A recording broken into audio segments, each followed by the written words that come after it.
අපට දෙන්න උත්තරයක් වාහන 971ක් ආනයනය කරන්න බලපත්‍ර නිකුත් කරලා තියෙනවා 699ක් මෝටර රථ ලියාපදිංචි කරලා තියෙනවා දැනට 222ක ගැටලුවක් තියෙනවා මේ වාහන කොහෙද තියෙන්නේ සභාපතිතුමා මම නම් ඒක කියන්නේ ඒ ගැන දැනුවත් භාවයක් නැහැ මොකද හේතුව කාටද තියෙන්නේ පිළිබඳ අදහසක් නෑ දැන් මෙහෙම කියමුකෝ අපි දැන් රටට වාහනයක් ගෙන්නුවාට පස්සේ කස්ටම් එකෙන් රිලීස් වෙනවා. ඒතර කස්ටම් එකේ වාහනයක් රිලීස් වුණාට පස්සේ ඒක ලියාපදිංචි වෙන තෙක් ලියාපදිංචි වුණාට පස්සේ ලියාපදිංචි වෙලානේ. ලියාපදිංචි වෙන තෙක් ඒ වාහන සම්බන්ධයෙන් වගකීම තියෙන්නේ රටේ ඇතුලේ කුමන ආයතනයකටද? පනතේ හැටියට. කස්ටම් එකටද මෝටර් ට්‍රැෆික් එකටද? ඕ ගෙන්නපු කම්කරුවා විදේශ රැකියා අමාත්‍යාංශයටද? වාහනේ රේගුවේ නිදහස් කරන් පස්සේ රේගුවට එතන ඊට පස්සේ වාක්‍යමක් නැහැ. හරි. එතකොට ඒක තමයි මම කියන්නේ එහෙම රටේ එහෙම ක්‍රමවේදයක් නැද්ද? ඒ කියන්නේ ඒක අතහැරලා දානවාද ගෙනාවන් පස්සේ හරි ගෙනාවා ඊට පස්සේ රෙජිස්ටර් වුණත් එකයි නැතත් එකයි කියලාද ඒකෙන් අදහස් වෙන්නේ? ගරු සභාපතිතුමනි මෝටර් වාහන පනතට අනුව මෝටර් වාහන පනතේ දෙක වගන්තියේ පැහැදිලිව තියෙනවා ඒ වගන්තියේ තියෙනවා විතිරේකී අවස්ථා කීපයක්. ඒ කියන්නේ දැන් රේගුවෙන් ගෙනල්ලා නිදහස් කරගන්නකම් විකිණීමේ අරමුණට ගෙනාවා නම් ඒක විකුණන තාක්කල් එවැනි විතිරේකී අවස්ථා කීපයක් තියෙනවා. ඒවා හැර වාහනයක් ලියාපදිංචි නොකර ධාවනය කරන්න හෝ සන්තකේ තියාගෙන ඉන්න බෑ. එතකොට නමුත් දැන් මෝටර පොහාන දෙපාර්තමේන්තුවේ දැනට තියෙන ක්‍රමවේදය අනුව මේක ලියාපදිංචි කිරීමට ලේඛන ඉදිරිපත් කරාම තමයි දෙපාර්තමේන්තුව දැනුවත් වෙන්නේ ඒ වාහනය සම්බන්ධ තොරතුරු අපිට ලැබෙන්නේ. ඊට අමතරව රේගුවෙන් අර දත්ත සම්ප්‍රේෂණය හරහා යම් තොරතුරු ප්‍රමාණයක් ලැබෙනවා ඒ වාහනය සම්බන්ධයෙන්. ඒ හැර අර ඇවිල්ලා තියෙන වාහන මොනවද කියන එක නිශ්චිතව කියන්න බෑ. හැබැයි මම හිතන්නේ මේ කාරණේට අදාළව නම් බලපත්‍ර නිකුත් කිරීම සහ රේගුවෙන් නිෂ්කාශනය වෙලා දැනට ලියාපදිංචි නොවිච්ච ඒවා ටික එක තමයි ඒක අඳුර ගන්න වෙන්නේ. ඒකේ නීති නිලධාරිතුමා මේ අර දැන් ඔබතුමා කියනවනේ දාවනේ හෝ සන්තකේ තබා ගන්න බෑ කියලා කස්ටම් එකෙන් රිලීස් වෙලා නම් RMA එකෙත් රෙජිස්ටර් වෙලා නැත්නම් ඒ අතරමැද තියෙන පරාසය මේකට යටත්නේ දාවනේ හෝ සන්තකේ තබා ගන්න බෑ කියලා. එතකොට දාවනේ හෝ සන්තකේ තබා ගන්න බැරි නම් අර වාහන 222 සම්බන්ධයෙන් ක්‍රියා කළ යුත්තේ කවුද? මොන ආයතනයේද? ඒ පිළිබඳ රජයට උපදෙසක් හෝ දෙන්න ඕන මොන ආයතන ප්‍රධානියද මොන අමාත්‍යාංශයේද?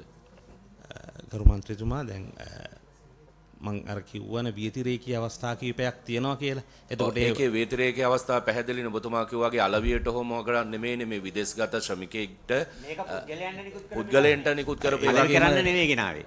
දැන් ඒ වගේම ගරු සභාපතිතුමා මම ඒකටම තව එක කාරණයක් එකතු කරන්නම්. දැන් කලින් කතා කරන්නේ අපි 2024 9:30 කියන දිනයට කලින් තමයි මේවා රෙජිස්ටර් කරන්න ඕන කියලා තිබුණේ. එතකොට 2024 9:30 දක්වා ආපු දේවල් මොටර් පොහාන දෙපාර්තමේන්තුවේ ලියාපදිංචි කරා.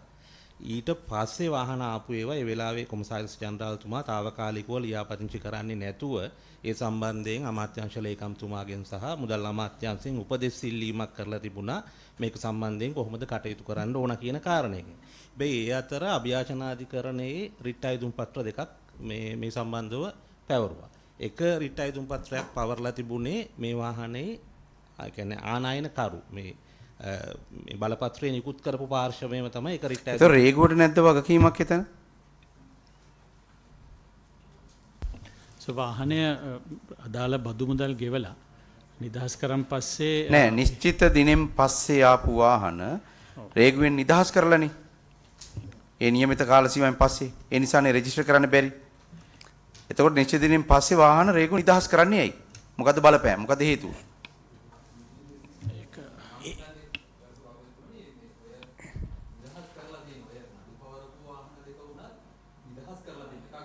මතක විදිහට ජූලි මාසේ අනිත් එක අගෝස්තු මාසේ නිදහස් කරලා තියෙනවා. නමුත් ලියාපදිංචි කරන්නයි පුද්ගලයන්ගේ අවශ්‍යතාවය මත ලියාපදිංචි නොකර තියාගෙන ඉන්නවා. නෑ ඒක තමයි දැන් මෙතන ලොකුම කාරණාව මට පොඩි එක විනාඩියක් දෙන්න මන්ත්‍රීතුමනි මේ සම්බන්ධයෙන් පවත්වන විමර්ශනයකට අපි දැන් ඔය තොරතුරු එකතු කරලා එක තනි ෂීට් එකකට මේ හදාගෙන යනවා. ඒක මේ CID එකේ විමර්ශනයකට තොරතුරු මට ඕන නම් ඒක ඉදිරියේදී ඉදිරිපත් කරන්න පුළුවන්කම තියෙනවා. මේ වාහන කවුද පුද්ගලයෝ කවුද ගෙන්න පහසුකම් සැලසුවේ කවුද රේගුවට ආවේ කවද්ද ඒ සියලුම වටිනාකම් මොනවද ඒ තොරතුරු දැන් ඒ අපේ වාහන ටික අයිඩෙන්ටිෆයි කරගෙන තියෙනවද කොහෙද තියෙන්නේ කියලා. භෞතිකව ගරු මන්ත්‍රීතුමනි අපිට එහෙම තොරතුරක් සඳහන් වෙන්නේ අපිට සඳහන් වෙන්නේ පුද්ගලයන්ගේ ලිපිනය තමයි. ඒකට කාගාව තුනක් දැන් ওই නීති විරෝධීවනේ තියෙන්න ඕනේ එහෙමනම් දැන්. ඒ කියන්නේ ඒක වාහන සේල් එකකට වන්නේ නම් ඒ වාහන තියෙන්න ඕන රෙජිස්ටර් කරලත් නැත්නම් ඒ වාහන දැන් තියෙන්න ඕන නීති විරෝධීව නේද කාගේ හරි ගාව තියෙනවා නම් තියෙන්න ඕනේ දැන්. මම ඒකයි මේක විදේශ සේවා නියුක්ති මේ විදේශ රැකියාවකට අයිති කොටසක්ද කියලා පැහැදිලි නෑ. නමුත් මේ වාහන පිළිබඳ කවුද අදාළ වගකීම නේ? නෑ මන්ත්‍රීතුමනි මං හිතන්නේ මේ මාව මේ CID එක දැනුවත් කරලා තියෙන විදිහට මේ වෙනකොට උතන යම්සි නීතිමය ගැටලුවක් තියෙනවා. ඒ හින්දා තමයි මේගොල්ලෝ මේ විමර්ශන වලට අපෙන් තොරතුරු මේ සනාථ කරලා දෙන්න කියලා කියන්නේ. මොකද දැන් සම්බන්ධීකරණය කිරීමේ ගැටලුවක් තියෙනවා. ඒගොල්ලන්ට වෙන වෙනම ආයතන වලින් අපිට මේක තනි ෂීට් එකකට අරගෙන දෙන්න කියලා තියෙනවා. මෙතන තව ප්‍රශ්නයක් තියෙනවා. දැන් ඔබතුමන්ලා දැන් මේ වාර්තාව නිකුත් වෙලා අවුරුද්දකට වඩා වැඩිනේ. මාස 6ක් මේ වාර්තාව විගණකාධිපතිතුමා විසින් ඔබතුමාලාට නිකුත් කළා මාස 6ක කාලයක් යනවා මේ වාර්තාව. ඒතර තාම තනි ෂීට් එකකට ගත්තේ නැහැ. තාම ඒවා ටික එකතු කරමින් ඉන්නා වගේ මේ වගේ වාර්තාවක් නිකුත් වුණාට පස්සේ ඔබතුමාලාගෙත් වගකීමක් තියෙනවානේ අදාළ තොරතුරු ටික එකතු කරගන්න. අපිට බාර දෙනකොට මේක පර්මිට් ඉෂුව කරේ කාටද කියලා නිරවුල්ව කීමේ හැකියාවක් කිසිම පුද්ගලයෙකුට තිබුණේ නැහැ. නමුත් දැන් අපි ඒකට තියලා තියෙනවා මම මේ සටහන ඉදිරිපත් එවන්නම් යොමු කරන්නම් ඔබ මේ තුමා සභාපතිතුමනි මේකේ තියෙනවා නිශ්චිතව පුද්ගලයෝගේ ඉඳලම නිශ්චිතවම තොරතුරු එකතු කරලා තියෙනවා. මේකට දැන් කස්ටම් එකෙන් තොරතුරු එවන්නේ අපිට වෙනම ෂීට් එක. කස්ටම් එකනොත් ගෙන්න ගත්ත අපිට මොකද මේකේ ගැටලු ගොඩාක් තිබුණා අපිට. අපෙනුත් CID එක නිතරම අහ ප්‍රශ්නයක් හින්දා ඔක ඔබතුමාලා අහුවා වගේම ඒවා එකතු කරලා දැන් දුන්නා. ඊට පස්සේ රෙජිස්ට්‍රේෂන් තොරතුරු එක ගලපලා දෙන්න කියන එක තමයි තුනේ. අපි කස්ටම් එකත් එක්ක ගැලපුවා රෙජිස්ට්‍රේෂන් එකත් එක්ක ගැලපුවේ නෑ. මේ මෙතන තියෙන මේ අන්තිම තීන ටිකටත් එක්කම ඒ කියන්නේ මූල්‍ය අපරාධකයේදී ওই පරීක්ෂණය වෙන්නේ සමස්ත මේ වාහන ක්‍රියාවලිය පිළිබඳවද නැත්නම් අර ලියාපදිංචි නොකළ වාහන 222 පිළිබඳවද? මේකේ වෙනවා ගරු මන්ත්‍රීතුමනි CID විමර්ශන දෙකක් යනවා.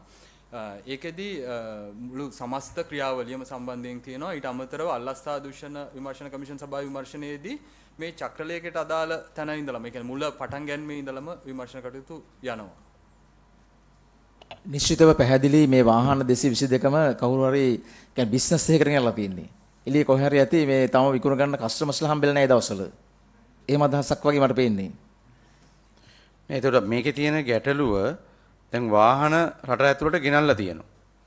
ඒතකොට මේ වාහන තියෙන්නේ කාගේ ගාවද කියලා නිශ්චිත තොරතුරක් ගෙන්නවපු අමාත්‍යාංශ ලේකම්වරයා යටතේ තිබුණු කාර්ය මණ්ඩලයටත් නැහැ, RMB එකටත් නැහැ, රේගුවටත් නැහැ. තියෙනව නේද? දැන් මේ වාහන 222 ගෙනාවේ කවුද කියලා තියෙනව නේද? තියෙනවා. ඒක අපිට දෙනවද? තොරතුරු ටික ගන්න පුළුවන්ද? නෑ මෙහෙම කරන්න බැරිද දැන්? මොකක් හරි එක තීන්දුවක්වත් ගන්න එපා මේ කෝපාවකින් අද. එතකොට දැන් රෙජිස්ටර් වෙලත් නැත්නම් කස්ටම් එකෙන් මුදා හැරලත් තියෙනවා නම් දැන් මේක තියෙන්නේ අවිනීතිකවනේ. අනීතිකවනේ තියෙන්නේ පුද්ගලෙක් ගාව.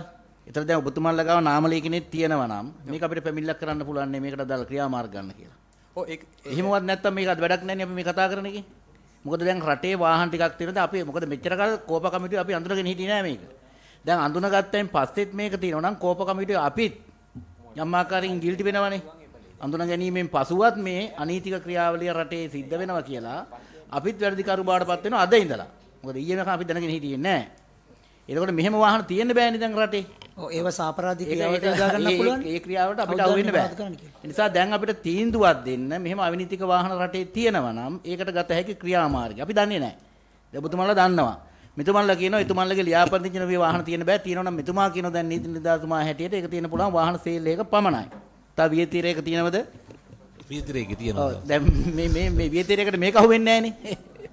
මේක අහු වෙනවද වේතරේකේ? මේකේ දැන් තියෙන විදිහ අපි නිශ්චිතවම දන්නේ නැහැ නේ සභාපති. ඒක තමයි.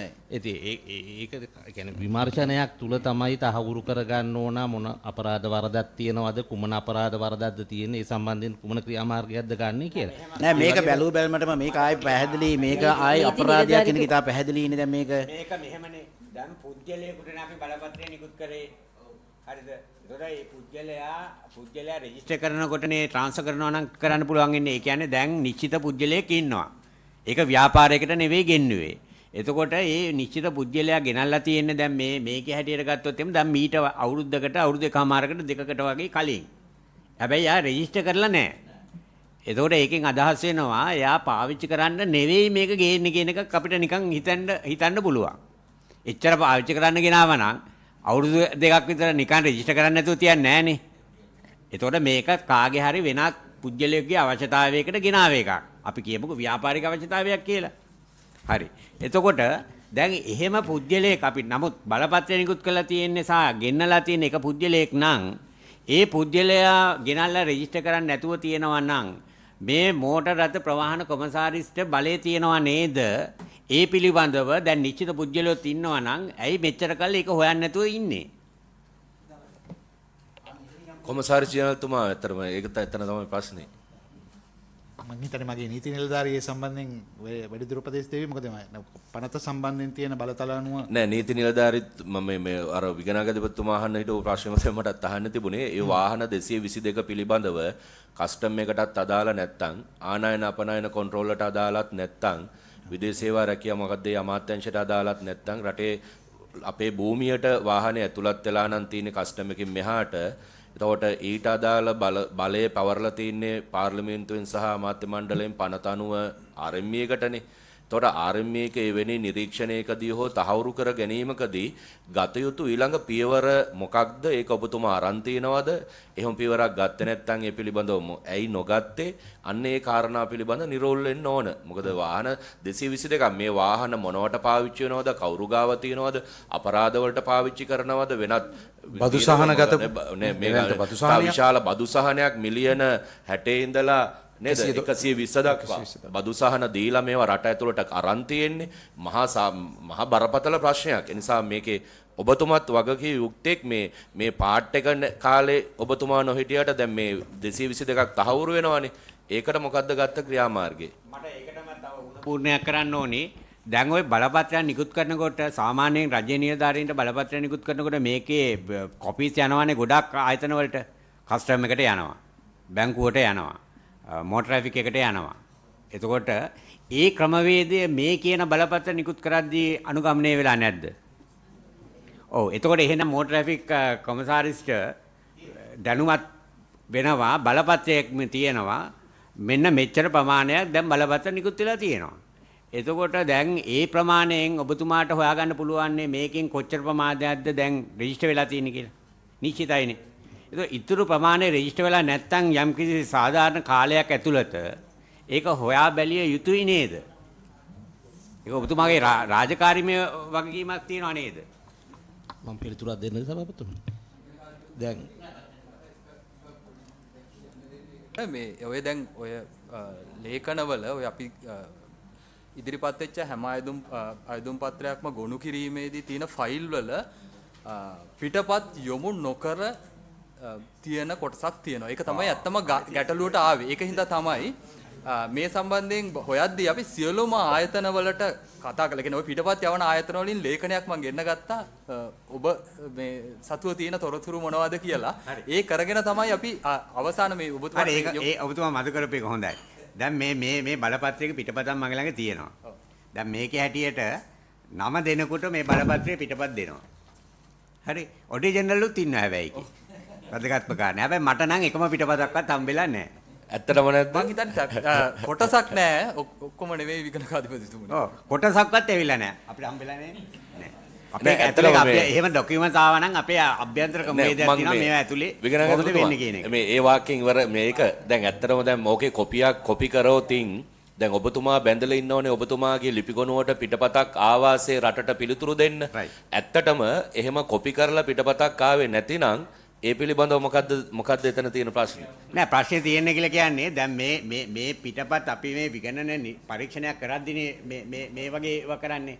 නැතුව අපිට දහස් ගාණක් ලක්ෂ ගාණක් මේ පිටපත් එනවා. එතකොට මෙහෙම පිටපතක් ආවනම් අපේ ක්‍රමවේදයක් අභ්‍යන්තර ක්‍රමවේදයක් තියෙනවා. ඒ තැන්වල මේවා ගොනු වෙනවා. එතකොට දැන් මේකේ තියෙන ප්‍රශ්නේ තියෙන්නේ අපි දැනුවත් නෑ මේක පිටපත් දානවා. හැබැයි පිටපත් කියලා මේක ලිව්වට පිටපත් එන්නේ නැහැ. ඒක නෙමෙයි වෙලා තියෙන්නේ. දැන් මට හිතෙන්නේ මෝටර් ට්‍රැෆික් අපේ කොමසාරිස්තුමාටත් වෙලා තියෙන්නේ මේ ප්‍රශ්නේ. ඊයක් විතර තමයි. පිටපත් 100යි. දැන් 1700 නිකුත් කළා අපි කියමු කියලා 77ක්. ඒක 1000ක් දැන් නිකුත් වෙන්න බෑ. නිකුත් වෙලා තියෙනවානේ. ඒ 17 කෝ පිටපත්. ඒතොර එතුමාටත් දැන් අන්දයින්නේ දැන් එතුමා දන්නේ නැහනේ මේ ප්‍රමාණය කොච්චර ප්‍රමාණයක් රට ඇවිල්ලාද කියලා. නේද? ඒ නිසා අපිට එතුමාට චෝදනා කරන්නත් බෑ ඒකට. ඒක කස්ටම් එකටත් මං හිතන්නේ ওই කතාවමද දන්නේ නැහැ. කස්ටම් එක නැති අවස්ථාවලදී විගණකාධිපතිතුමනි නැවත තහවුරු කර ගැනීමක් කරලා තිනවා ලිඛිතව එක්ක නිලධාරී පැමිණිලා සමාජගත සටහන් තිනවා ලේඛනවල දැන් අපි සතුව දැන් මේ වෙනකොට නිරවුල් කරගෙන තියෙනවානේ අපි 971ක් මේ මොකද මම ඒකේ ලේඛනය මේ මෝටර් රථ කොමසාරිස් ජෙනරාල්තුමාට මේ යොමු කිරීමක් කරා ලේඛනයේ විදිහට. නමුත් බලපත්‍ර පිටපතක් තියෙනවා ඔබගේ නිලධාරීන්ටත් මම ඒක යොමු කිරීමක් කරා. මොකද මේ දැන් මෙතන මේ ඒ ප්‍රමාණය හරියට සටහන් නොවීම මත යම්සි ඒ කියන්නේ අපිට ලියා ගන්න බැරි අවුල් ගොඩක් මතුවලා තිබුණා. ලේකම්තුමිය මේ ඒක වංචාවක් කියලා අපට අර්ථ නිරූපණය කරන්න බැරිද? ඇත්තටම මේ ක්‍රමවේදය ඇතුලේ මේක පෙළ ගැස්සුවොත් එහෙම මේ තියෙන නිරීක්ෂණ ටික හරි. දැන් බලපත්‍ර නිකුත් කිරීමට තියෙන බලය තියෙන පුජ්‍යලයා නෙවෙයි ඒක අතික්‍රමණය කළා යම්කිසි පුජ්‍යලයක් අතට අරගෙන. ඒ බලපත්‍ර ටික යම්කිසි තවත් අතිරේක ලේකම් කෙනෙක් හරහා මේක කරන්න ගිහිල්ලා මේක ප්‍රශ්නගත වෙනකොට මේක ටිකක් වැඩියෙන් හොයනකොට එතුමිය පැත්තකට දාලා වල තමන් බලය අරගෙන කටයුතු කරලා ඊළඟට මේ බලපත්‍ර විදේශ මේ ගත වෙච්ච නැති පුජ්‍යලයන්ට නිකුත් කරලා මේකේ තියෙන මේ කාරණා ටික ඔක්කොම අරගෙන බැලුවම ඔය පිටපත් නිකුත් කිරීම නැතුව අභ්‍යන්තර ක්‍රමවේදයක් නැතුව මේක මේ රෙජිස්ටර් එකකට සීරියල් ඕඩර් එකකට යන්න ඕන එකක් එහෙම නොකර මේ DA දෙන්නෙක් දාගෙන DO දෙන්නෙක් දාගෙන මේ වැඩේ කිරීම තුල මේ ටික ඔක්කොම මේකේ නිරීක්ෂණ ටික පෙළ ගැස්සුවාම ඇති වෙන චිත්‍රය බොහොම සරලයි. පොඩි පන්තියේ ළමයෙකුට උනත් තේරෙනවානේ මේක වෙලා තියෙන්නේ මොකද්ද කියන එක. එහෙම නේද? ලේකම්තුමන් ගරු සභාපතිතුමනි ගරු විගණාත්මකනි පොඩි දෙයක් මේක සමාහනොච්ච නැති දෙයක් තියෙන වර්තමාන තත්වය මම හිතන්නේ මම ඉල්ලා සිටිනවා කොමසාරිස්තුමාට හරි අපේ නීති නිලධාරීතුමාට හරි මේ ඉදිරිපත් කරන්න කියලා. මොකද මේක නඩුවක් දාලා ඒකේ වගඋත්කරුවෙක් කරලා තිබුණේ ප්‍රවාහන අමාත්‍යාංශ ලේකම් විතරයි. ඊට පස්සේ තමයි මම මේ කරුණු ටික හොයලා බලලා පෞද්ගලික මැදිහත් වෙලා වෙනම කමිටුවක් දාලා මොකද අර නඩු දෙකක් දාලා තුන දෙන්නේ පුද්ගලව දෙන්නේ එතනින් ගොඩක් හොයන්න ගියාට පස්සේ තමයි කරුණු හොයාගත්තේ. මම ඔබතුමාගේ සාරාංශය මෙතනට ආපු වෙලේ දිගටම කියුවා. ඒකේ තිබුණ නැහැ ඒක සඳහන් වෙලා. නමුත් මම හිතනවා මේක වැදගත් කියලා මේ අපේ නලින් හේමගේ ගරු නියෝජ්‍ය අමාත්‍යතුමා මත කරපු ප්‍රශ්නෙට පොඩ්ඩක් අපි ප්‍රවේශමෙන් කටයුතු කරන්න ඕනේ. නඩු දෙක පිළිබඳව දැන් තීරණයකුත් ඇවිල්ලා තිනවා. මොකද අර මේ අතිරේක ලේකම්තුමා ප්‍රධානත්වයෙන් ෆිස්කල් පොලිසි එක සම්බන්ධ කරගෙන ඇත්තටම අපි උත්සාහයක් ගත්තා මේ පිළිබඳ ගොඩක් කටයුතු කරන්න. නමුත් ඒ නඩුවේ තිබිච්ච හදිසිතාවය නිසා ඒකට තීන්දුවක් දීලා තියෙනවා. ඒ නිසා තමයි ඔය මාර්තු 21 වගේ දවස වෙනකොට අපි ලියාපදිංචි කරන්න ඕනේ. මම පෞද්ගලිකව කිව්වා ලියාපදිංචි කරන්නම එපා කියන එක. මේ තරම් බලපතර තත්ත්වයක් කියන එක අද තමයි දැක්කේ. නමුත් ඒක හැඟුණා. හැඟිච්ච නිසාම මේ මෙතුමත් එකත් අපි මැදිහත් වෙලා බොහොම අමාරුවෙන් කරගෙන ගියා. මම හිතන්නේ අවසර දෙන්න එතුමාට ඒ ටික කියන්න කියන එක. අපි පොඩ්ඩක් ප්‍රවේශම් වෙන්න ඕනේ. ගරු සභාපතිතුමනි දැන් මේ රිට් අයදුම් පත්‍ර දෙකක් වුණු කරලා තිබුණා. එතන අර මේ අහපු ප්‍රශ්නයට එක්කම උත්තරයක් තියෙනවා. ඒ කියන්නේ දැන් 9:30ට කලින් මේ වාහන ලියාපදිංචි කළ යුතුයි කියන එක තමයි විදේශ රැකියා අමාත්‍යාංශයෙන් දුන්න බලපත්‍රය තිබුණේ. 6:30ට කලින් LCR ඉන්න ඕන 9:30ට කලින් රෙජිස්ටර් කරන්න ඕන කියන කොන්දේසි දෙකක් තිබුණා. ඒතකොට 9:30 දක්වා ඒවා රෙජිස්ටර් කරා. 9:30න් පස්සේ නෙවුව තමයි తాවකාලිකව කමිෂනර් ජෙනරල් රෙජිස්ටර් කරේ නැහැ. මොකද අර බලපත්‍රයේ තියෙන කොන්දේසියට මේ අනුකූල නොවන නිසා ඒ කාලේ පහු වෙලා තියෙන නිසා. ඊට පස්සේ කමිෂනර් ජෙනරල් කරේ අදාළ ආයතන වලින් වැඩිදුර උපදෙස් ඉල්ලුවා මේක සම්බන්ධයෙන් මම කොහොමද කටයුතු කරන්න ඕන කියලා. අපි ඒක රෙජිස්ට්‍රේෂන් සම්පූර්ණයෙන් බැහැර කරෙත් නැහැ, රෙජිස්ටර් කරෙත් නැහැ. නමුත් ඒ අතර තමයි රිට් අයදුම් පත්‍රයකට පාර්ශව දෙකක් ගිහිල්ලා තිබුණා. එක නඩුවක් දාලා තිබ්බේ ওই පර්මිට් හෝල්ඩර් කෙනෙක් විදිහට තමයි පෙටිෂනර්. අලිත් නඩුව දාලා තිබුණේ පර්මිට් හෝල්ඩර්ගෙන් වාහනය මිලදී ගත්ත පාර්ශවයක් තමයි එක නඩුවක් දාලා තිබුණේ. ඒකේ 8 වන වග උත්තරකරු විදිහට MS Autoland Automobile Private Limited කියලා එකක් නම් කරලා තිබුණා. ඒ පහසුකම් සපයන්න කියන පාර්ශවයක් විදිහට තමයි ඒකේ පාර්ශව කරලා තිබුණේ. එතකොට මේකේ නෝටිස් එක මෝටර් කමිෂනරට හම්බුනේ 2024 12/19.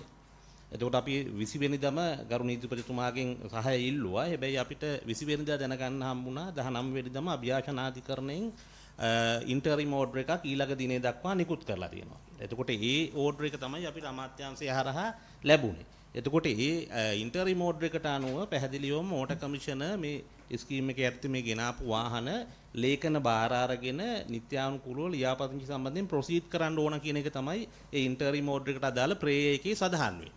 එතකොට ඔබ අතුරුදහන් නියෝගයේ මොකද්ද නිශ්චිතව තියෙන්නේ? ගරු මන්ත්‍රීතුමා 2024 අභියාචනාධිකරණ අතුරුදහන් නියෝගය we heard the learned counsel for the petitioner in support on this application. The learned counsel for the petitioner informed courts that they have given notices to the respondents, having scrutinized the petition, affidavit, documents and the submissions of the learned counsel for the petitioner. A temporary stay order as prayed for a prayer key of the prayers to the petition is issued until the next date. Support for the formal notices and interim orders on 16 January 2025. The registrar is directed to communicate this order to the respondents by way of telephone and fax at the expenses of the petitioner.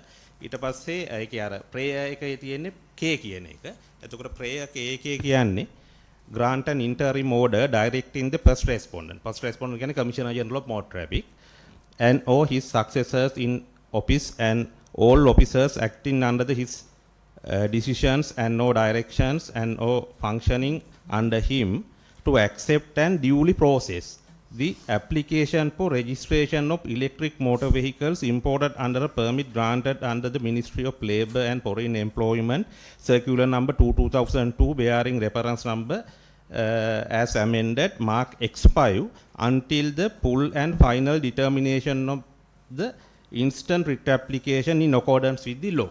එතකොට මේ order එක නිකුත් කරලා තිබුණා. ඊට පස්සේ මේක නිකුත් වුණාම කමිෂනර් ජෙනරල් වහාම ක්‍රියාත්මක වෙලා ලේඛන බාරගන්නේ වැඩේ කරලා නැවත අපි අමාත්‍යාංශ ලේකම්තුමාගෙන් සහ මුදල් අමාත්‍යාංශයෙන් ඉල්ලුවා. මොකද අපිට මෙතන තිබුණේ ප්‍රධාන කාරණා දෙකක් ගරු සභාපතිතුමනි. දෙපාර්තමේන්තුව විදිහට එකක් ඔය පර්මිට් එකේ තිබිච්ච දිනය පිළිබඳ ප්‍රශ්නේ. දෙවැනි එක තමයි ලක්ෂරි ටැක්ස් සම්බන්ධව එවකට ගරු මුදල් අමාත්‍යතුමා ප්‍රකාශයටපත් කරලා තිබ්බ නියෝගේ මේ ස්කීම් එක ඉන්ට්‍රොඩියුස් කරද්දී සහනයක් දීලා තිබ්බ විගණකාධිපතිතුමා මුලින් සඳහන් කරා අර මිලියන 6 threshold value එක මිලියන 12 කරලා තියෙනවා. එතකොට මේ කියන දවසෙන් පස්සේ මේවා රෙජිස්ටර් කරාම ඒ දෙවනි ප්‍රේය එකට මේක වැටෙනවා වගේ ඒගොල්ලෝ නඩුවෙත් එහෙම අදහසක් පෙටිෂනර්ස්ලා කියලා තිබුණා. එතකොට එහෙම B එකට වැටෙනවා නම් සමහර ලාවට තව ලක්ෂරි ටැක්ස් එකක් රජයට අයවිය යුතුව තියෙන්න ඉඩ තියෙනවා. එතකොට එහෙම ඩවුට් එකක් අපිට තිබුණා. ඉතින් මේ නිසා තමයි අපි දිගටම ඉල්ලීම් කරේ.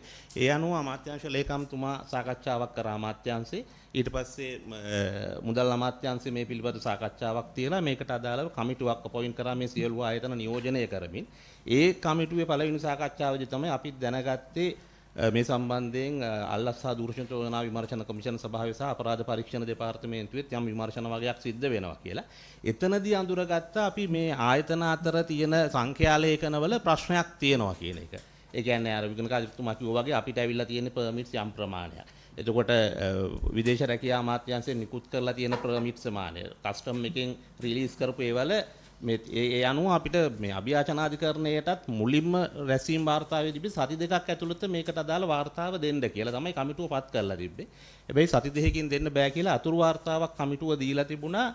මේකේ තියෙන මේ විවිධ කාරණා නිසා එහෙම සති දෙකකින් මේක දෙන්න බෑ කියලා. හැබැයි අභියාචනාධිකරණයට මේක ඊට පස්සේ අමාත්‍යාංශ ලේකම්තුමා සහ නීතිපති දෙපාර්තමේන්තුවේ දැනුම් දීම අනුව කොමසාරිස් ජෙනරාල් පෞද්ගලිකව අභියාචනාධිකරණයේ මේ නඩුවට පෙනී සිටින්න සිදු වුණා. ඒ අනුව කොමසාරිස් ජෙනරාල්තුමා පෙනී හිටියාම කියලා අපි ඉල්ලීමක් කරා මේකට මේ නීතිපති හරහා මේකට මාසයක කාලයක් දෙන්න කියලා සම්පූර්ණ අවසාන වාර්තාව ඉදිරිපත් කරනකම් එතකන් ලියාපදිංචි නොකර ඉන්න. නමුත් අභියාචනාධිකරණයේ මේකේ තියෙන මේ බරපතල කාරණේ සහ දැනට තියෙන මේ වාහන වලට අදාළ ස්ටේ ඕඩර් එක සම්බන්ධයෙන් පෙටිෂනර්ගේ පාර්ශවයේ ජනාධිපති නීතිඥයෝ කරුණු දැක්වුවා. එතකොට එතනදී කන්ටෙම්මට එකක් යාමේ සම්බන්ධයෙන් උතුම් අදහස් දැක්වුවා කමිෂනර් මේවා රෙජිස්ටර් නොකරනවා නම් ඒ අනුව එදා අභියාචනාධිකරණය කිව්වා මේකට අපිට මාසයක කාලයක් දෙන්න බෑ. සතියක් ඇතුළත කොමසාරිස් ජනරාල්තුමාට මේ කමිටුව නැවත කැඳවලා මේක මේ කාරණයට අදාළ මේ තීරණයක් ගන්න කියලා. එතකොට අපිට සතියක කාලයක් තමයි ලැබලා දුන්නේ මේ වාර්තාව ලබා දෙන්න. ඒ අනුව නැවත කොමසාරිස් ජනරාල්තුමා ඊට පහුවෙනිදා මේ කමිටුව කැඳවලා තිබ්බා.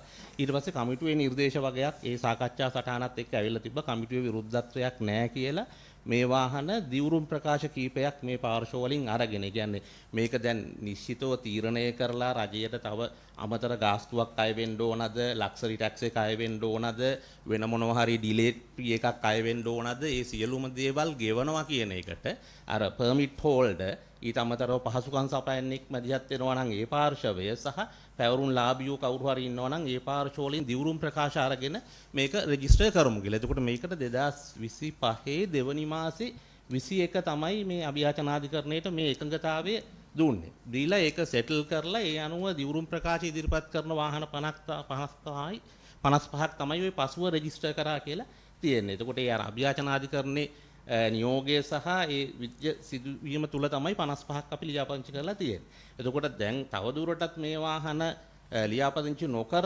තියාගෙන අලිත් කාරණේ තමයි සභාපතිතුමනි කියන්න ඕනේ. දැන් මේ නඩු දෙකක් මං කියවනේ දැම්මා කියලා. එතකොට දැන් මේ එකගතාවය අනුව රෙජිස්ටර් කරන්න ගත්තට පස්සේ මේ එක වාහනයක් තාම ඒ කියන්නේ පෙබරවාරි 20 ඉඳලා නඩුවකුත් දාපු පාර්ශවය තාම රෙජිස්ට්‍රේෂන් එකට ඉදිරිපත් කරලා නැහැ. එක වාහනයක් රෙජිස්ටර් කරගෙන තියෙනවා. අලිත් වාහනය තාම ලියාපදිංචියට අපිට ලේඛන ඉදිරිපත් වෙලා නැහැ.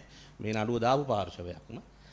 ඒ අනුව දැන් වාහන ලැයිස්තුව निराකරණය කරගත්තොත් දැනටමත් මම හිතන්නේ මේ සම්බන්ධයෙන් අපරාධ පරීක්ෂණ දෙපාර්තමේන්තුවේ හරියම විමර්ශනයක් යනවා නම් මේ සම්බන්ධවත් අවධානය යොමු කරන එක තමයි සුදුසු. ඒ සම්බන්ධයෙන් නිශ්චිත තොරතුරු මෝටර් ප්‍රවාහන කොමසාරිස් ජනරාල්ට තියෙනවා නම් අපිටත් මම හිතන්නේ ඒක යොමු කරන්න පුළුවන් විමර්ශනයක් කරන්න කියලා. මොකද දැන් අපි ලියාපදිංචි කරනවා. එතකොට ඒ අදාළ ලේඛන ඉදිරිපත් කරොත් එහෙම ලියාපදිංචි කරන්න පුළුවන්. නමුත් අර මුල් කාලේ ඇත්තටම අපි తాවකාලිකව ලියාපදිංචි නවත්තලා තිබුණා. 9:30 ඉඳලා මේ 2:20 දක්වා කාලෙදී. එතකොට අපිට ඩිරෙක්ෂන් එකක් දෙන්න බෑ මේවා සම්බන්ධයෙන් නීතිය ක්‍රියාත්මක කරන්න. මොකද අපි රෙජිස්ට්‍රේෂන් නවත්තලා තිබුණ නිසා. නමුත් දැන් නිශ්චිතව අපි අඳුර ගන්නවා නම් ඒ ටික සම්බන්ධයෙන් එහෙම වාර්තා කරන්න පුළුවන් මම හිතන්නේ විමර්ශන ආයතනවල විමර්ශනවලදී ඒ ගැනත් අවධානය යොමු කරන්න කියලා. අද විනාඩිය ගන්න ඇත්තටම පෞද්ගලිකව මට කියන්න තියෙන්නේ මේ තරම් බරපතල කාරණයකට කිසිම අවධානයක් මා පෞද්ගලිකවත් අපි කිසිකට යොමු නැහැ. අපි කල්පනා කරේ 9:30ට පස්සේ මේවා රෙජිස්ටර් කරන්නේ නැති කතාව සහ මේකට අලාභයක් වුණා කියන එක. ඒ කියන්නේ ලක්ෂරි ටැක්ස් එක පිළිබඳ විතරයි අපි අවධානය යොමු කරේ. ඉතින් අපි ස්තුතිවන්ත වෙන්න ඕනේ මේ මහ බාරණාගාරයේ ෆිස්කල් පොලිසි එකේ ඩිරෙක්ටර් ජෙනරල් සහ ඒ අතිරේක ලේකම්තුමා ගොඩක් උදව් කරා මේක රෙජිස්ටර් කරන එක නවත්තන්න. මොකද අපිට තිබුණේ ටැක්ස් එක ගෙනාවා නම් අපි ටැක්ස් අය කරගන්න බෑ. ඒ මතේ ඉඳලා තමයි අපි මේක මේ රෙජිස්ටර් කරන්න නැතුව හිටියේ. මොකද දෙන්නයි දාලා තියෙන්නේ. බරපතල කණ්ඩායමක් කියලා දාලා තිබුණේ නැහැ. මේ දෙන්නයි දාලා තිබුණේ. අද තමයි මේක ඉගෙන ගත්තේ. පහසුකම් සපයන කතාවත් මේ ඔක්කොම ටික අද තමයි මේ මෙතෙන්ට වාඩි වුණාට පස්සේ තමයි මේ ටික දැනගත්තේ. 4 දිනක් මෙහෙම කියනවා. එහෙම අවබෝධයක් අපිට කිසිම තිබුණේ නැහැ. මට නම් පෞද්ගලික තිබුණේ මම දන්නේ නැහැ මෙතුමාට තියෙනවද කියලා. අපි දෙන්න ගැන විතරයි දැනගෙන. ඒ නිසා අපි දැන් රෙජිස්ටර් කරන්නේ මොකද මෙතුමාට contempt of court යන නිසා තමයි ඒකට කෝට් එකෙන් දීලා තියෙන නිසා. නමුත් අපි නවත්තලා තිබුණේ ටැක්ස් එක අහිමි වෙන ලක්ෂරි ටැක්ස් එක ගැන විතරයි අපි වාද විවාද කරේ.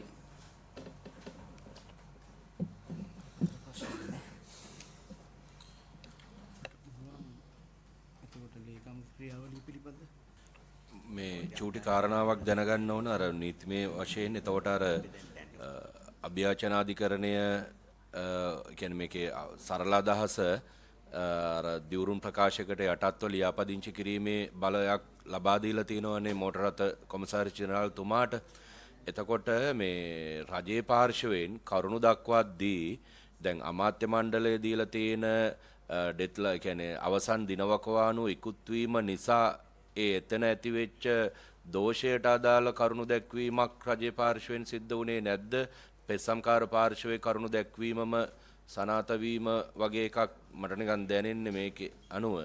අනිවාර්යයෙන්ම අපි ඒ කරුණ මත පමණයි අපි මේ රෙජිස්ට්‍රේෂන් ප්‍රතික්ෂේප කරන්නෙම 9:30ට පස්සේ බෑ කියන එක තමයි අපි කෙලින්ම කිව්වේ. නමුත් අපි 9:30ට පස්සේ බෑ කියලා කියන්නේ අපේ පූර්ව නිගමනයේ තියෙන්නේ 9:30ට පස්සේ බැරි නම් රජයට අලාභයක් වුණා කියන නිමිත්ත මත තමයි අපි බෑ කියන්නේ. අනිවාර්යෙන් මේක කිව්වා. එතකොට අර ඔබතුමාලා මතු කරපු අලාභය කියන කාරණාව මෙතුමා මතු කරන අර පිට දිවුරුම් ප්‍රකාශයේ අඩංගුවත් එක්ක බලපත්‍රලාභියකින් අය කර ගැනීමේ හැකියාවක් තියෙනව එහෙම වුණොත්. ඉදිරියේදී තියෙනවා. තීරණය කරොත් රජයේ තීරණය කරොත් ඔබතුමාලා මේ උසාවියට මතු කරන කාරණේ එපිඩෙවිට් එකෙන් ආවරණය වෙනවා. ඒ කියන්නේ යම් ක්‍රියාවලිය වෙනකොට නේද අර අලාභය හෝ ඉදිරි මේ අධිබා මොන හරි අය කර ගැනීමකට රජයේ ඉදිරියේදී මේ සම්බන්ධයෙන් ගනු ලබන ඕනෑම ප්‍රතිපත්ති තීරණයකට ඒගොල්ලෝ යටත් කියන එක තමයි දිවුරුම් ප්‍රකාශ වලින් දීලා තියෙන්නේ. එතකොට අපේ පැත්තෙන් දැන් මේ කාරණා සාකච්ඡා කරද්දී මේකට අදාළ අභ්‍යන්තර විමර්ශනයක් කරගන්න කියන නිර්දේශය අපේ පැත්තෙන් ඉදිරිපත් කරනවා. ඒතර ඇත්තටම ගත්තොත් මේකේ කැබිනට් ප්‍රකාශය ලේඛනගත කිරීමේ ඉඳන්ම අඩුපාඩු හඳුන ගන්න මේක මේ චක්‍රලේඛේ වෙනස් කරලා තියෙනවා 6 වතාවක්. මම නිවැරදි නේද ලේකම්තුමී? 6 වතාවක් සංශෝධනය කරලා තියෙනවා. ඒක ඇතුලේ තමන් ඉලක්ක කරගතපු කණ්ඩායමකට මේකේ බිස්නස් එක කරගන්න ඉඩ හැරියා කියන එකක් අපට මේ සාකච්ඡාව ඇතුලේ විද්‍යමාන වෙනවා. ඒ නිසා මේකට දාලා අභ්‍යන්තර විමර්ශනයක් කරන්න කියලා යෝජනා කර අපි නිර්දේශයක් ඉදිරිපත් කරනවා. ඒ වගේම අපි අදාළ මේ ක්‍රියාවලියට සම්බන්ධ නිලධාරීන්ට විනය ක්‍රියාමාර්ග ගන්න කියලා නිර්දේශයක් ඉදිරිපත් කරනවා. ඒ වගේම පාර්ලිමේන්තුවට මේක ඉදිරිපත් කරනවා. පාර්ලිමේන්තුවට ඉදිරිපත් කරන්න කියලා නිර්දේශයක් කරනවා. අපරාධ මේ කාරණා සම්බන්ධයෙන් පාර්ලිමේන්තුව හරහා නීතිපති දැනුවත් කරලා ඒකට අදාළ ක්‍රියාමාර්ග ගන්න කියන නිර්දේශය අපි ඉදිරිපත් කරනවා.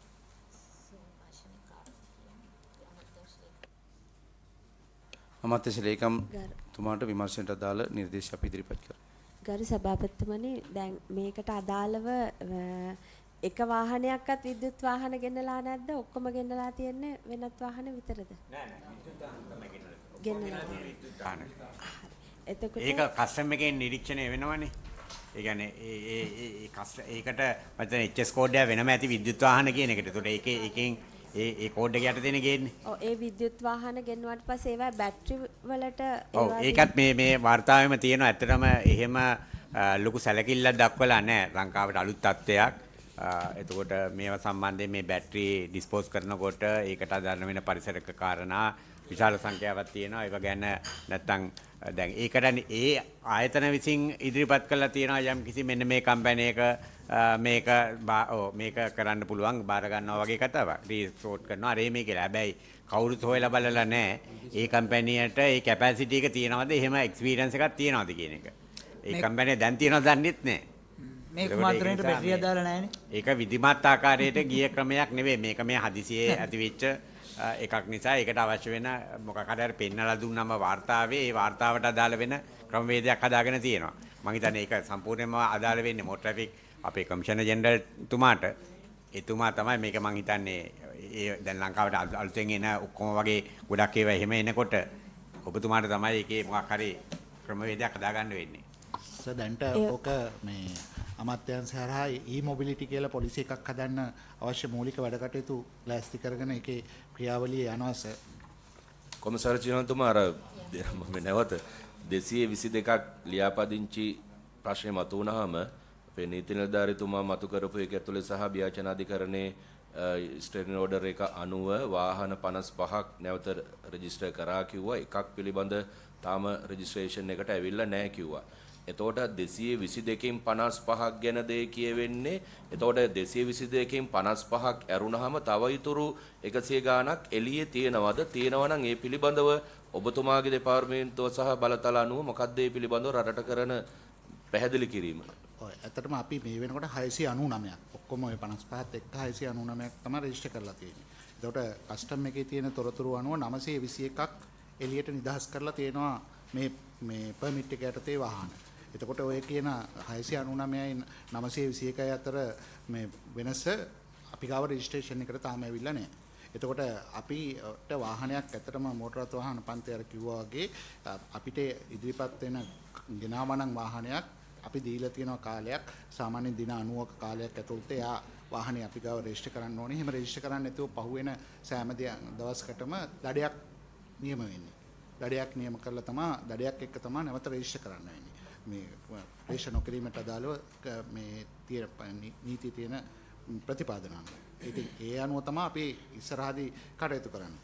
දැන් බැරි වෙලාවත් ඔබතුමාලා මට මෙතනින් නිර්දේශයක් දෙනවා නම් මේ වාහන ගෙනහලා තියෙන එකේ මේ රෙජිස්ටරේට ඉදිරිපත් නොකරපු වාහන සම්බන්ධයෙන් විමර්ශනයක් සිදු කරන්න කියලා ඒකට අදාළ තොරතුරුත් එක්ක අපිට ඒ අදාළ විමර්ශන අධිකාරියකට ඒකම තමයි සභාවතුමා විය යුතුව තියෙන්නේ කියලා නේද? ඒ කියන්නේ අර දැන් මොකක් හරි අධ්‍යයනයක් මම දැන් විමර්ශනය කරලා අර ඔබතුමාලාට මම දැන් බලය තියෙනවානේ සීස් කරන්න බලයක් නැද්ද? හරි. ඒතකොට එහෙනම් ඒ ගැටලුව මත වෙන්නේ නැහැනේ. ඒතකොට අපි කරන්නේ අධ්‍යයනයක් නෑ. ඇත්තටම මේක කාගේ ළඟ කොහෙද තියෙන්නේ කියන එකනේ. ඒතකොට ලංකාවට ඇවිල්ලා තියෙන වාහනයක් රෙජිස්ටර් වෙලා නැහැ. එහෙනම් අපි හොයනවා කොහෙද තියෙන්නේ මේක කියලා. ඉතින් එහාට අපි මන් දන්නේ අධිකරණමය වශයෙන් කාරණාවක් නම් තියෙන්නේ. සභාපතිතුමා එහාට ගන්න බැරුවේ මොකක්ද? නෑ සභාපතිතුමා අර කොමසාරි ජෙනරාල් වරයා සතුව තියෙන බලය අනුව මම හිතන්නේ අපිට කෝපයකින් නිර්දේශයක් දෙන්න පුළුවන් මේ දැනට ලියාපදිංචි නොවිච්ච වාහන පිළිබඳ විමර්ශනයක් කරන්න කියලා. ඒක වැදගත් වෙයි. මොකද භූමිය තුල වාහන තියෙනවා ලියාපදිංචියක් නැහැ. එතකොට මේකෙන් කොයි ආකාරයේ කටයුතු පිළිබඳ අපිට සීමාවක් නැහැ. ඒ නිසා මෙතුමාගේ යටතට ඒක නිර්දේශයක් විදිහටම දෙන එක සුදුසුයි. ඒ පිළිබඳ විමර්ශනයක් කරන්න. සමාජ මන්ත්‍රීතුමා මම හිතන්නේ ඕක ඇත්තටම දැන් අපිට නිර්දේශයක් දෙනවට වඩා සුදුසු වෙයි මේ අමාත්‍යංශයේ ලේකම්තුමියට දෙන එක. මොකද හේතුව ඒගොල්ලෝ නිකුත් කරපු බලපත්‍රයන් තියෙන්නේ. එතකොට මේ බලපත්‍රයට අදාළ වාහන ලියාපදිංචිය සම්බන්ධයෙන් ගන්න මගේ තොරතුරු සහ රේගුවේ විසින් වාහන නිදහස් කිරීමට අදාළ තොරතුරු ලබා දුන්නාම ඒ බලපත්‍රය අනුව මේ වාහන ප්‍රමාණය මෙතන රෙජිස්ටර් වෙලා නැත්නම් අදාළ ක්‍රියාමාර්ගය ගැනීම මම හිතන්නේ අමාත්‍යාංශයට පැවරීම වඩා සුදුසුයි කියලා. මෙතන තීරණය කළ සුදුසු ප්‍රධානියෙකුට ඒක පැවරණ එක හොඳයි සභාපතිතුමා. මොකද දැන් මෙතන තියෙන අර විගණකධිපතිතුමා මතු කරා වගේ මේ වාහන ව්‍යාපාරික අරමුණකින් ගෙන්නපු මේ කැබිනට් පත්‍රිකාවක් නෙමෙයිනේ. ඒ තනි පුද්ගලයාගේ පැවරිච්ච එකක්. ඒ නිසා ලියාපදිංචියක් නොකර මෙච්චර කල් තිබීම ගැටලුවක්. කොහොම වුණත් මම කියන්නේ අපි ඒක විමර්ශනයක් කරලා ඒක සහතික කරගන්න එක වැදගත්නේ. ඒ නිර්දේශය අදාළ ආයතනයකට නිකුත් කරන එක වටිනවා කියලා හිතෙන්නේ. මට පොඩි කොමසාරිස්තුමාගෙන් දැනගන්න. දැන් අපි රජයේ සේවකයන්ට නිකුත් කරනවානේ බලපත්‍රය. එතකොට ඔබතුමාගේ එහෙම ක්‍රමවේදයක් තියෙනවා. දැන් රජයේ සේවකයන් නිකුත් කරලා අපි කිමුක කස්ටම් එකෙන් ක්ලියර් වෙන වාහනයක් සම්බන්ධයෙන් රෙජිස්ට්‍රේෂන් කරන්නේ නැතුව එහෙම තියෙන ප්‍රවණතාවයක් තියෙනවද? සාමාන්‍යයෙන් නැහැ. ඒ මං කිව්වා වගේ අර මොටර වාහන පනතේ අපිට තියෙන්නේ දැන් අපි වාහනයක් ලංකාවට ගෙනාවා නම් දින 90ක් ඇතුළත අපි ගාව රෙජිස්ටර් වෙන්න ඕනේ. එහෙම නොවුනොත් දින 90 පනින සෑම දවසකටම අපි දඩයක් තමයි කරන්න අපේ ප්‍රමාද ගාස්තුවක්. අය කරන්න තමයි අපිට තියෙන්නේ ප්‍රතිපාදන. එතකොට අපිට ඉදිරිපත් කරන්නේ අවුරුද්දක් ගිහිල්ලා හරි කමන්නේ නැහැ අපි ප්‍රමාද ගාස්තුව අය කරලා අපි රෙජිස්ටර් කරනවා. ගරු සභාපතිතුමනි පොඩි යෝජනාවක් තියෙනවා. ඒ වගේම මේ දැන් මේ දැනට රෙජිස්ටර් නොකරපු වාහනවලට අපි දැනට කරන්නේ දිවුරුම් ප්‍රකාශයක් අරගෙන ලියාපදිංචි කරන එකනේ. ඉතින් ඒක සම්බන්ධ වෙනුත් මොනවා හරි රජයේට අර කලින් කියපු විදිහට ලක්සරි ටැක්ස් එකේ යම් කොටසක් හෝ වෙනත් ප්‍රමාද ගාස්තුවක් අය වෙන්න තියනවද කියන එක ඉක්මනට මේකට සමගාමීව තීරණය කරලා ඒ වාහන ලියාපදිංචි වෙද්දි මේක අය කරොත් තමයි මම හිතන්නේ පහසු ක්‍රමය වෙන්නේ. මොකද දිවුරුම් ප්‍රකාශයක් අරගෙන කරා කියලා පස්සේ නැවත විවිධ නීතිමය ක්‍රියාමාර්ග වල යනවට වඩා කඩිනමින් ඒ සම්බන්ධයෙන් තීරණයකට ඇවිල්ලා රජයේ පැත්තෙන් අපි යම් එකක් අය කරන්න අවශ්‍ය නම් ලියාපදිංචියේදීම අය කරන්න කඩිනමින් ඒ තීරණය ගන්න එක සම්බන්ධයෙන් අවධානය යොමු කරා නම් හොඳයි කියලා යෝජනා කරනවා. අර නීති නිලධාරීතුමා මතු කරන එකේදී මේ දැන් මේක මට පැහැදිලි නෑ මේ අධිකරණ කටයුත්තක් තියෙන නිසා.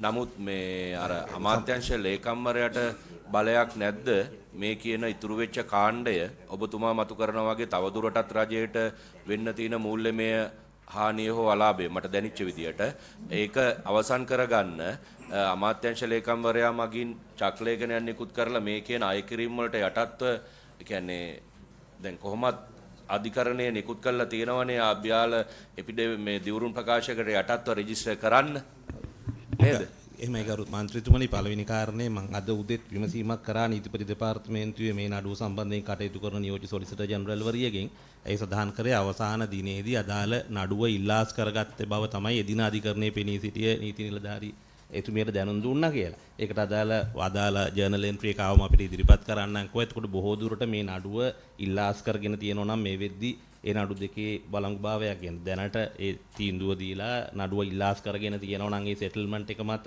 එතකොට ඒ නඩුවෙන් ගන්න ක්‍රියාමාර්ග වලට බාධාවක් ඇති නොවෙනු ඇති. ඒක ලැබුණාම අපි ඉදිරිපත් කරන්නම් මේ විගණකාධිපතිතුමාටත් ඒ නඩු තීන්දුව සම්බන්ධයෙන් ජර්නල් එන්ට්‍රි එක.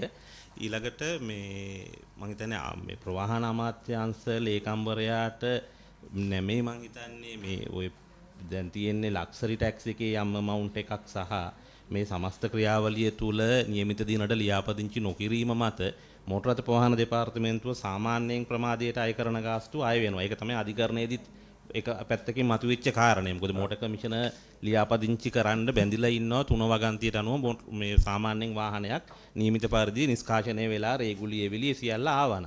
එතකොට එහෙම එකක් රෙජිස්ටර් නොකිරීම තමයි බරපතල විදිහට ප්‍රශ්න වුණේ. එතකොට අපි ඒකට තියෙන වියතිරේකී අවස්ථා නීතිපති දෙපාර්තමේන්තුවට පෙන්නලා දුන්නා අපිට පන්නතේ තියෙන අවස්ථා.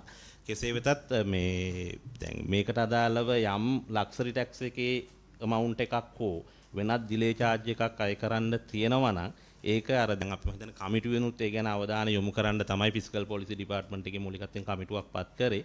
ඒ කමිටුව හෝ මුදල් අමාත්‍යාංශයේ මූලිකත්වයෙන් තමයි මම හිතන්නේ නිර්දේශය එන්න ඕන කියලා මගේ අදහස. හැබැයි මේ අපේ නීති නිලධාරීතුමනි දැන් මේකේ දැන් අපිට කියන්න පුළුවන් මොකද මේ බලපත්‍ර යම්කිසි කාලයක් ඇතුළත නිකුත් කරේ. එතකොට ඒ කාලයෙන් පිටපැනපු බලපත්‍ර නිකුත් කළා නෑනේ.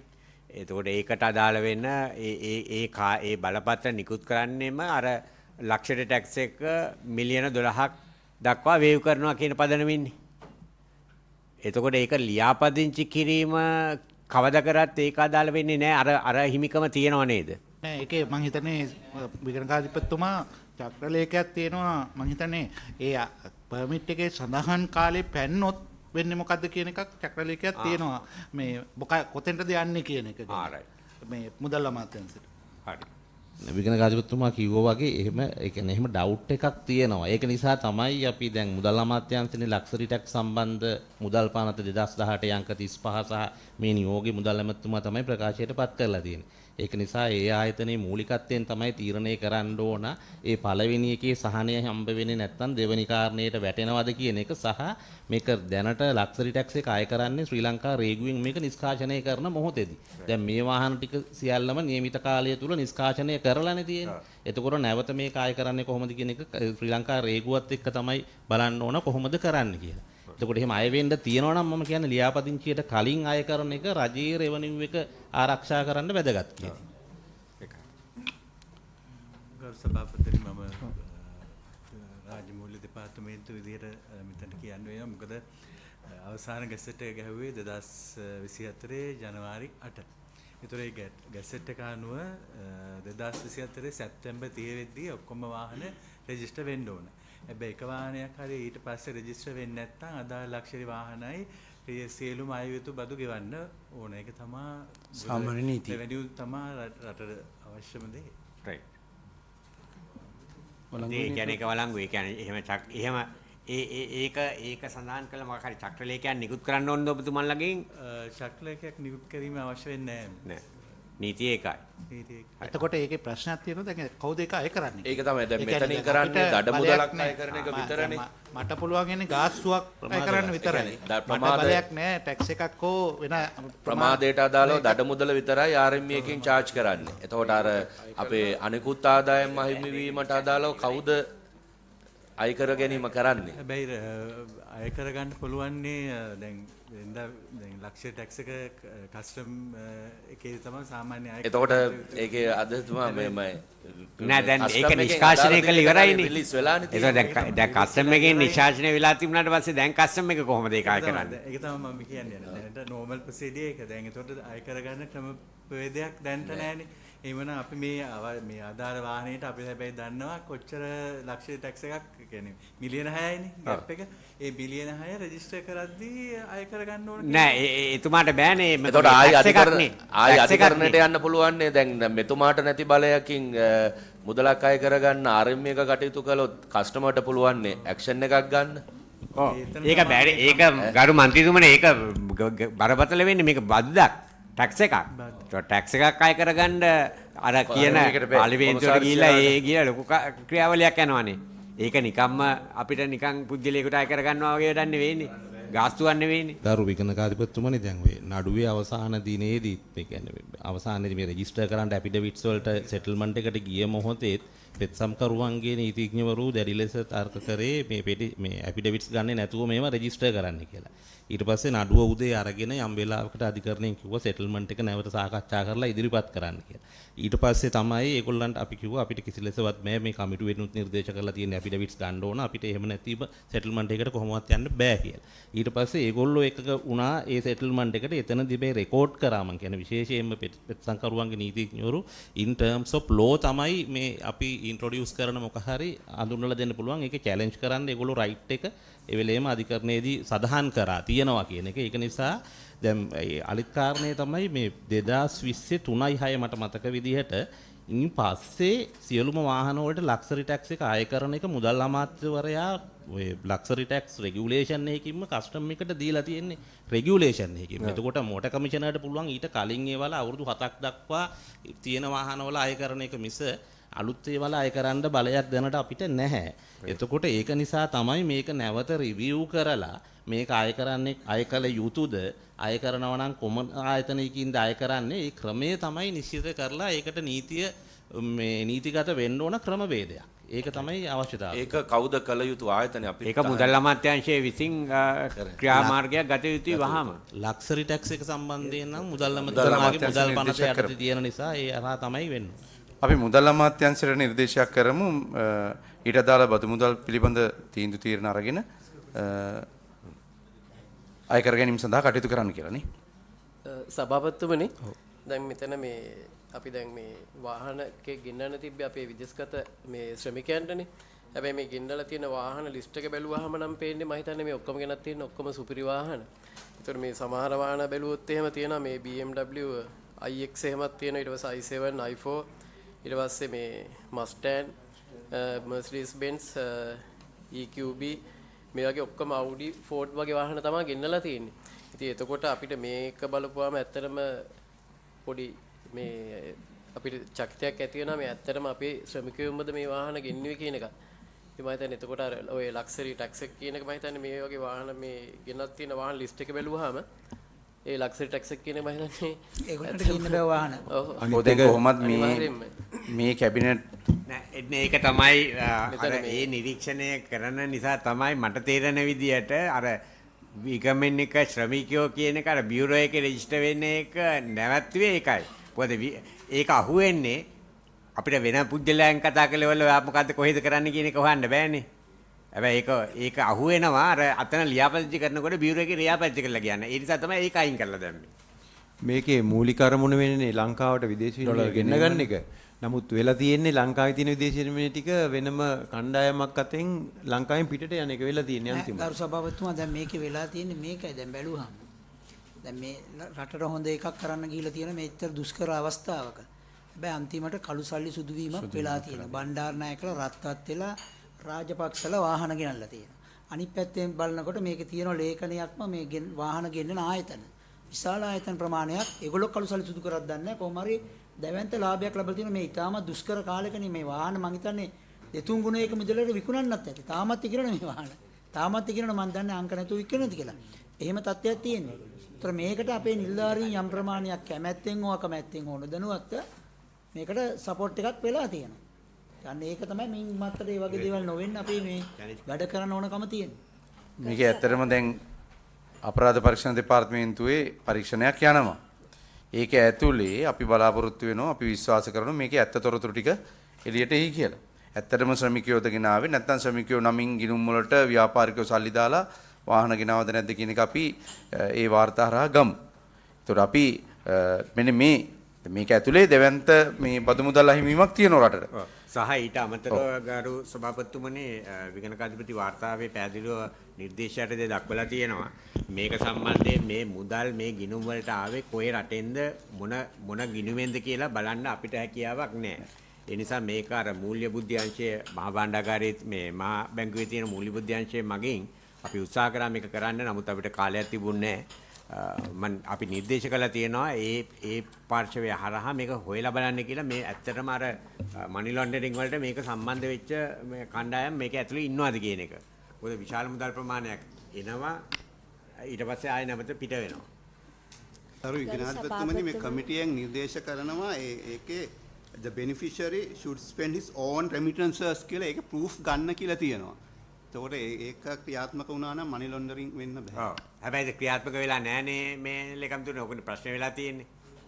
කිසිම ලෙසකින් මේක ක්‍රියාත්මක වෙලා නැහැ කියන්නේ බලලා නැහනේ. අර පොඩි චෙක් ෂීට් එකක් තියාගෙන ඉඳලා තියෙනවා. ඒ චෙක් ෂීට් එකේ අන්තිමට බලලා තියෙන්නේ කවුද? බලලා තියෙන අර ඩියෝලා දෙන්නෙක්නේ.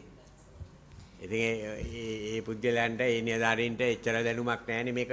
අනිත් එක මේක ඉක්මනට ඉෂුව කරලා තියෙනවා. මේ ඉෂුව කරපු වේගවත් භාවයෙන්ම තේරෙනවානේ එක්කෙනෙකුට 3-4 නිකුත් කරනකොට මේකේ ප්‍රශ්නයක් තියෙන බව.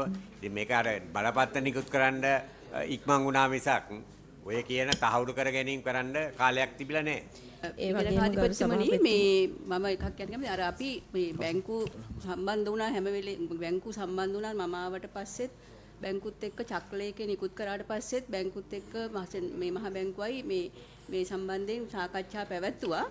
එතකොට ওই මනි ලොන්ඩරින් කියන එක අපි නිලධාරීන් විදිහට අපිට කොහොමදවත් කරන්න බෑ. අපි සම්පූර්ණයෙන්ම හිතන්නේ ඒක අපි දැන් බැංකුවකට ගියාම අපෙන් KYC කියලා අපි යම් කිසි ආකාරයකින් චෙක් පතක් ඩිපොසිට් කරන්න ගියත් ගොඩක් අපෙන් ප්‍රශ්න අහලා තමයි මේවා කරන්නේ. ඒ තත්ත්වයටදී අපි බැංකුවෙන් ලැබිච්ච කන්ෆර්මේෂන් එක විශ්වාස කළා. කියන්නේ ඒගොල්ලෝ මේකේ අපිට මනි ලොන්ඩරින් කියන එක අපේ සබ්ජෙක්ට් එක තුල අපිට ඒක හොයන්න බෑ. නෑ මේ ගොඩක් ඒවායේ මුදල් ලැබීම පිළිබඳව බැංකුවෙන් එන්නේ බැංක් ට්‍රාන්ස්ෆර්ස් නේ. ඔය හරි විදේශ බැංකුවකින් එන ට්‍රාන්ස්ෆර්ස්. ඒක හොයන්න පුළුවන් මේ සෙන්ට්‍රල් බැංක් එකට හරි ඔව්. එතකොට මේ විදේශ බැංකුවකින් එන ට්‍රාන්ස්ෆර්ස් ටික බලනවා නම් බලන්න වෙන්නේ අර මූල්‍ය බුද්ධි අංශයේ හරහාම තමයි. වෙන අපි කාටවත් ඒක බලන්න බෑ. අපිත් උත්සාහ කරා ඒක බලන්න. අපි ඒගොල්ලෝ සම්බන්ධ කරගෙන අපි උත්සාහ කරා බලන්න. නමුත් අපිට විගණකාධිපතිතුමා සම්බන්ධයි. මේකේ අර ආනයන සීමාව 100 විදේශ ප්‍රේෂණ 150 තියෙන්නෝ ලැබිලා තියෙන්නෝනේ. ඒ සීමාව ඉක්මවලත් බලපත්‍ර 16ක් නිකුත් කරලා තියෙනවා. ඒ සම්බන්ධයෙන්ුත් ඔබතුමාලගේ අවධානය යොමු කරන්න ඒ සීමාව ඉක්මවපු බලපත්‍රයක් තියෙනවා.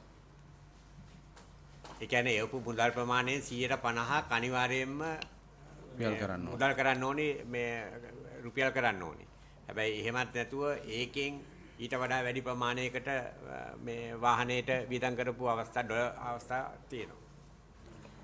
මේ වාර්තාව අධ්‍යයනය කරොත් මේක ඒක තමයි අර පරීක්ෂණ කමිටුවට මේක කරන්න වෙන්නේ. මේක අපරාධමය කාරණා ටික වෙනම ඒ අදාළ අංශ වලින් බලයි. අපි පාර්ලිමේන්තුවුත් ඒක අදාළ ආයතන වලට යොමු කරනවා.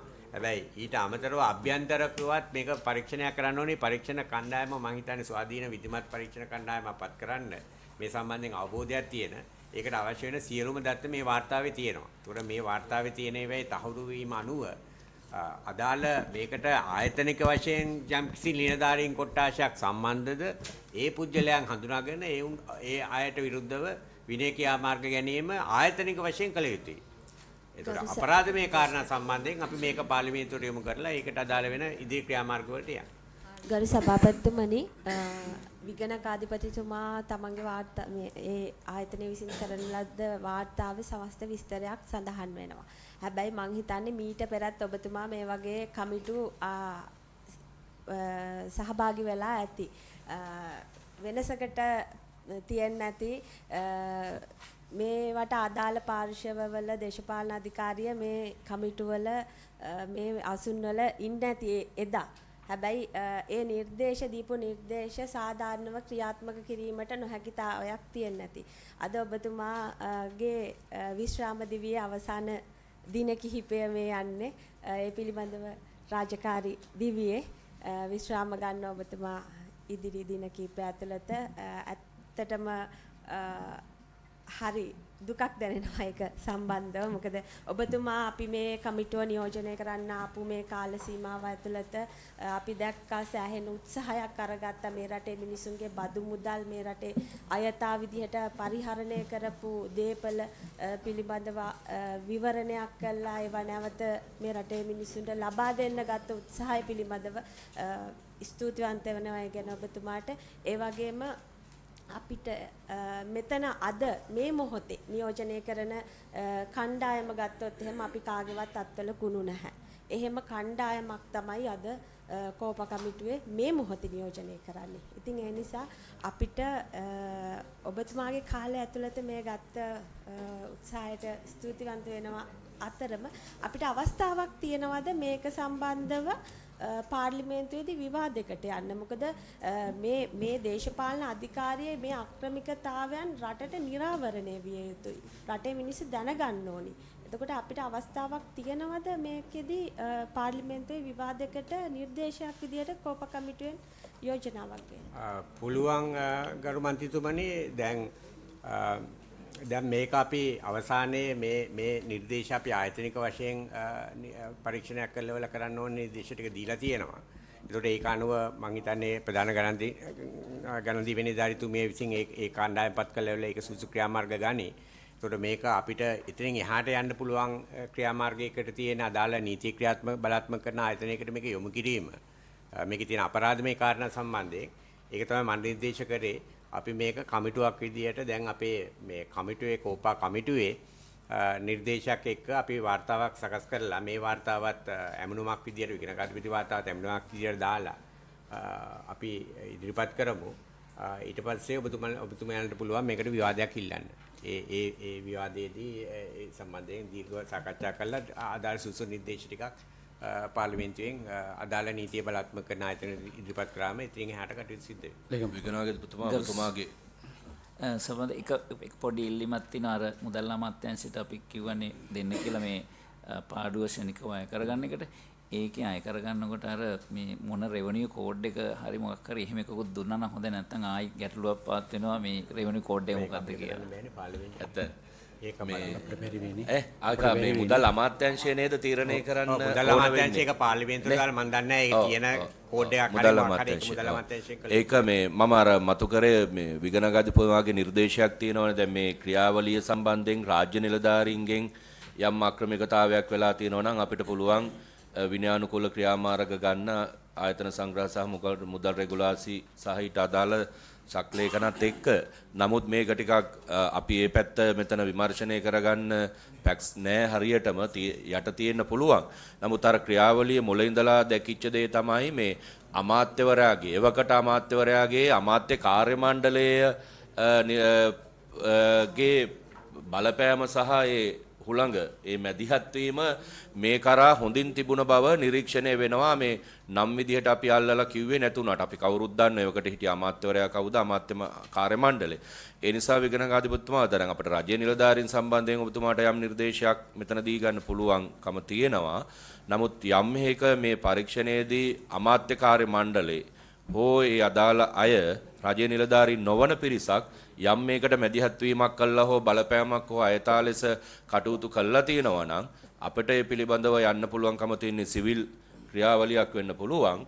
නමුත් ඒ සම්බන්ධයෙන් අපිට මේක යම් මොකද්ද අපි ගත යුත්තේ කියන එක ගැන අදහසක් මෙතනට එකතු වෙන්න ඕන. නැත්නම් අපි එක පාර්ශවයක් පිළිබඳව විතරක් අවධානය යොමු කරලා අවසන් වුණොත් මට දැනෙන්නේ මොකද අර අතිරේක ලේකම්තුමියගේ පැත්තෙන් මුලින් ඉඳන් මතුවෙච්ච කරුණු ඇතුලේ අපට හැඟෙන දේ තමයි නිශ්චිත පරිපාලන ක්‍රමවේදයෙන් පරිබාහිර යම් පාර්ශවයක් හෝ පුද්ගලයෙක් හෝ අභිමතයක් තමන්ගේ අභිලාෂ ඉටු කර ගැනීම සඳහා වන උත්සාහයක් ඒ පිළිබඳව පිටුපස තිබුණා කියන එක දැනෙනවා. ඒ නිසා එවැනි පාර්ශවයන් පිළිබඳව ගත හැකි ක්‍රියාමාර්ග මොනවද කියන එක ගැන අපි අවධානය යොමු කරන්නත් ඕන. ඒක තමයි ගරු මන්ත්‍රීතුමනි දැන් යෝජනා කරේ මේක පාර්ලිමේන්තුවට දාලා අපි මේ වාර්තාවත් එක්ක මෙහි නිර්දේශات එක්ක අපි නීතිය බලාත්මක කරන ආයතනයක් විදියට නීතිපතිවරයාට යොමු කරොත් නීතිපතිවරයාක සුදුසු නීතිය බලාත්මක කරන ආයතන තියෙනවා CID එක ඕ බ්‍රයිබරි කමිෂන් එක දැනටමත් ඒවායේ යම් කිසි පරීක්ෂණ මේවායේ සිදුවීම් පවතිනවා නිලධාරීන් කියන විදියට. එතකොට ඒ නිසා ඒකට තවත් තල්ලුවක් විදියට මේකත් මේ වාර්තා සහ මේ කාරණා ටික ඉදිරිපත් වුණොත් ඒකෙන් ඒ පවත්වන පරීක්ෂණයේ මත ඇතිවන කාරණාවලදී ඒ නිලධාරීන්ට හෝ ඒ පුද්ගලයන්ට අදාළව නීතිය ක්‍රියාත්මක වෙයි. මේක සාමාන්‍ය රටේ අධිකරණ ක්‍රියාවලිය ඇතුලේ සිදු කළ යුතු දෙයක් ඒක.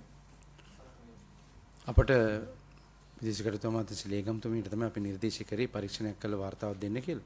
අපිට මාසයක් ඇතුළත වාර්තාවක් ගන්න පුළුවන් වේද? මාසයක්. පොඩි දෙයක් එකතු කරන්න ඕනේ මේ සාකච්ඡාවට. මම කෙලින්ම මේ කාලේ වකවානුවේ වැඩ නොකරවුවත් දැන් ඉන්න ලේකම්වරිය විදිහට මට ඒකේ වගකීම බාර ගන්න ඕනේ. ඒකෙන් මම එළියට යන්නේ නමුත් දැකපු දෙයක් තමයි දැන් හැම වෙලාවම බලපෑම් ඇතුව කැබිනට් පත්‍රිකාවක් දැම්මා වුණාට ඒ සඳහා දැන් කැබිනට් පත්‍රය දැම්මන් පස්සේ අමාත්‍යාංශ වලට නිර්දේශ නිකුත් කරන්න පුළුවන්.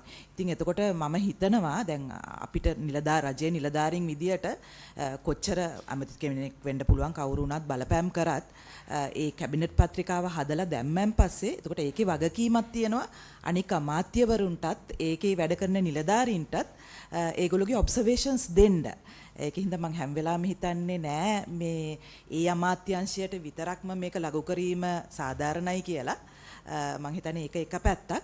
අනික එක තමයි විනය ක්‍රියාමාර්ග ගන්නකොට අපි රජයේ සේවකයෝ වශයෙන් අපිට AR එක ඇඩ්මිනිස්ට්‍රේටිව් රෙගියුලේෂන්ස් තියෙනවා විනය ක්‍රියාමාර්ග ගන්න විදිය. ඒක එකක්. එතකොට අපිට පුළුවන් ද දැන් මෙතන කතා වුණා හිටපු ලේකම්තුමා ගැන. ඒ ලේකම්තුමා මේකට සම්බන්ධ වුණා නම් හෝ කෙලින්ම හෝ වක්‍රාකාරයෙන්ම එතුමා දැන් රිටයර් වෙච්ච නිලධාරියෙක්. එතකොට මම දන්නේ නැහැ මම කොහොමද රිපෝට් එකක් දිය යුත්තේ කියලා. ඒ පිළිබඳ විනය ක්‍රියාමාර්ග කොහොමද ගන්න ඕනේ කියන පිළිබඳව මට අවබෝධයක් නැහැ ඇත්තටම කියනවා නම්. මෙතන ඒක දැන් විශ්‍රාම ගත්ත නිලධාරීන්ට විරුද්ධව විනය ක්‍රියාමාර්ග දැන් ගන්න බෑනේ. ඒක තමයි මම කියන්නේ. පුද්ගලයෝ නැතුව ඉතින් නමුත් මේකට සම්බන්ධ වෙච්ච නිලධාරීන් හැර වෙනත් කණ්ඩායම් ඉන්නවද කියලා හඳුනා ගැනීමන්නේ මේ කරන්නේ. එතකොට රාජ්‍ය නිලධාරීන් කොහේ හරි තැනක ඉන්නවද කියන එකනේ. ඒ වගේම නම් ඔවුන්ට විරුද්ධව ගන්න වාර්තාවක් ඉදිරිපත් කරන්න පුළුවන්. මේ කියන ඒවායේ දැන් අලුත් තත්ත්වයක් එක්ක තහවුරු වෙලා තියෙන තව අපිට අහුවෙච්ච නැති තව කාරණා මේකේ ඇති. ඒතකොට ඒවත් මම හිතන්නේ අර අපරාධ පරීක්ෂණයට යනකොට වැදගත් වෙයි. ඔබතුමියගේ අදහස තව ඉදිරිපත් කරා නම් හරිද?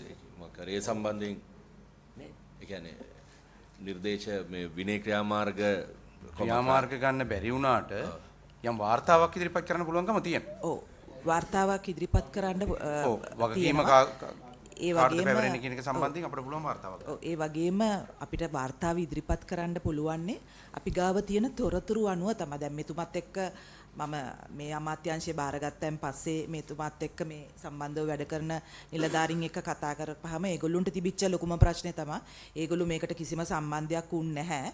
නමුත් එකපාරට ෆයිල් ගොඩක් ගොඩ කරලා කියන්නේ එක ගැට ගහලා ගෙනල්ලා යාගේ මේසෙ උඩින් ගෙනල්ලා තියලා තිබ්බා. එතකොට ඒකේ තිබිච්ච තොරතුරු විතරයි යාට කියන්න පුළුවන් උනේ කියන එක තමයි එතුමා මට කිව්වේ.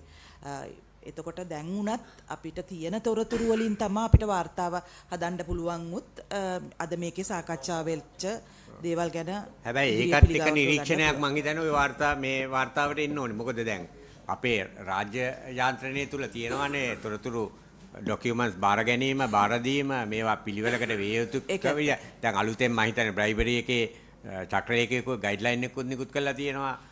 තොරතුරු කොහොමද ආරක්ෂා කරන්න ඕනේ කොච්චර කාලයකටද කොහොමද මේවා ආරක්ෂා කරන්න ඕනේ කියන එක. ඒකෝට ඒකත් එක්ක දැන් ඒවා නිකම්ම මෙන්න මෙච්චර තමයි ෆයිල් කියලා බලලා මේස උඩ ගෙනල්ලා තියෙන එක නෙවෙයි අර ක්‍රමවේදය විධිමත් ක්‍රමවේදය. මෙතුමියගේ කරන්න ඕනේ. මෙතුමියගේ නිරීක්ෂණයනේ දැන් අපි ඉල්ලන්නේ. එතකොට මෙතුමිය මතු කරන කාරණා ටික අපිට නිරීක්ෂණයේ සටහන් වෙන එකයි වී යුත්තේ. කියන්නේ ඔබතුමිය සටහන් කළ යුත්තේ. කියන්නේ අර මොකද එතුමාගෙන් ඇහුවාම දැන් තොරතුරු ඇයි දෙන්නේ නැත්තේ කියලා එතුමා මං අතින් කිව්වේ එතුමා නිවාඩු දවසක තමයි ඒක බාර දුන්නේ. ඒක බාර දුන්නෙත් නැහැ කිව්වා නිකන් මේසෙ උඩ ලණුවකින් ගැට ගහලා තියලා මේසෙ උඩ තියලා ගිහිල්ලා තිබ්බා කිව්වා. දැන් ඕව තමයි ලේකම්තුමිය නිරීක්ෂණය නිරීක්ෂණය අපට සඳහන් විය යුත්තේ. ඉතින් පස්සේ තමයි ඒකට අදාළව තීරණයක් ගන්න පුළුවන් වෙන්නේ. අර ඔබතුමිය මතු කරා වගේ කැබිනට් පේපරයක් යනකොට අදාළ අංශවල ඔබ්සර්වේෂන් ඉදිරිපත් නොවීමේ සිට ඒ දකින නිරීක්ෂණ එකේ ඉඳලම මේ වාර්තාව සකස් වුණා නම් අදාළ අංශ වලට ලේසි ගන්න ඕන ක්‍රියාමාර්ගය මොකක්ද කියලා තීරණය කරන්න. මොහොමසති අද අපට පොදුවේ කෝපා කමිටුව විදියට වමනා වුණේ අපේ රට දැන් ඔබතුමා මේ මට විනාඩියක් දෙන්න මේ විගණාධිපතිතුමා කෝපා කමිටුවේ කලින් RME එක පදනම් කරගෙන අපි කරපු කෝපා රැස්වීමකදී ඇතිවෙච්ච සිදුවීමක් පිළිබඳව කෝපා කමිටුවේ සමාජිකයන් විදියට පාර්ලිමේන්තු මන්ත්‍රීවරුන් විදියට අපි එළියේදී යම් ගැටලුවකට මුහුණ පාන්න සිද්ධ වුණා. ඒක මෙතනට වාර්තා කිරීම වැදගත්. මොකද විගණාධිපතිතුමා අපි දන්නේ කියන්නේ කෝපා එක වැරද්දක් කරා වගේ එකක් තමයි එළියේ සමාජගත වෙලා තියෙන්නේ මෙන්න මෙහෙම. ඒ කියන්නේ මේ RME අපි අන්තිම වරට RME එක මෙතනට රැස් වෙච්ච වෙලාවේ ඇතිවෙච්ච මාකාර නිර්දේශයක් හෝ තීන්දුවක් අනුව RME මොටර් කමිෂන් මේ මොටර් රථ ප්‍රවාහන දෙපාර්තමේන්තුවේ අධ්‍යක්ෂ ජනරාල්වරයා විසින් යම් වාහන ලේඛනයක් අසාදු ලේඛනයක් බවට පත් කරලා තියෙනවා විගණකාධිපතිතුමා. අසාදු ලේඛනයක් කරලා. එතකොට මේ අසාදු ලේඛනයේ තියෙන වාහන රිනිව් කරන්න ගියාට පස්සේ මොකක් හරි රෙජිස්ට්‍රේෂන් එක RME එකෙන් කියලා තියෙනවා මේක දැන් අසාදු ලේඛනයට ඇතුළත් කියලා. එතකොට ඊට පස්සේ RME එකම උපදෙස් දීලා තියෙනවා මේක පරීක්ෂකවරයෙකුට දාලා වාහනේ පරීක්ෂා කරගන්න කියලා. ඊට පස්සේ වාහන පරීක්ෂකවරයා ඔබතුමාලගේ දෙපාර්තමේන්තුවේ වාහන පරීක්ෂකවරු චැසි අංක බලලා බොඩි බලලා ඔක්කොම බලලා ආයි සහතික කරනවා නෑ මේක එහෙම අයතාව හෝ අනීතික හෝ ලියාපදිංචි කළ එකක් නොවන වගේ. එතකොට දැන් දෙවනි අපි කොමකෝ A කියන නැමැත්තගේ වාහනයක් B නැමැත්තා මිලදී අරගෙන තියෙනවා. හැබැයි B කියන නැමැත්තා දන්නේ නැහැ A නැමැත්තා මේ වාහනේ ගත්තේ කොහොමද කියලා. හැබැයි A නැමැත්තගේ වාහනේ අසාදු ලේඛනයේ සඳහන් වාහනයක්. දැන් B කියන නැමැත්තා අර්බුදයකට ලක් වෙලා ඉන්නවා පුද්ගලයන් සංඛ්‍යාවක්. මේ ලේඛනයේ අඩංගු වාහන අංක තමයි ඔවුන්ගේ වාහන. එතකොට දැන් ප්‍රශ්නයක් මතුවලා තියෙනවා. අපි කෝපා කමිටුවෙන් ප්‍රශ්න කරලා තියෙනවා. RME එකෙන් ලේඛනයක් අසාදු ලේඛනය කරලා තිනවා. ඕගොල්ලෝ මාර වැඩක් කරලා තින්නේ. අපේ වාහනේ එහෙම ප්‍රශ්නයක් නැහැ. දැන් අපිට වාහනේ ලීස් එකක් දාගන්න බෑ. ඔන්න මොකද්ද ලොකු නඩුවක් දැන් එළියේ තියෙනවා.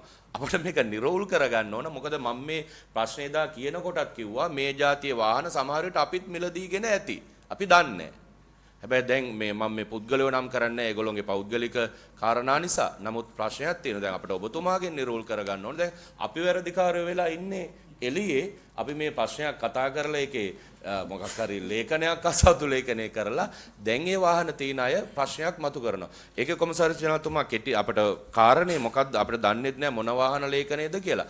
නමුත් අපිට නිශ්චිතව දැන් කුරුණෑගල වියොස් විස්ටා මේ ලක්ෂ 60කට ගත්ත වාහනයක්.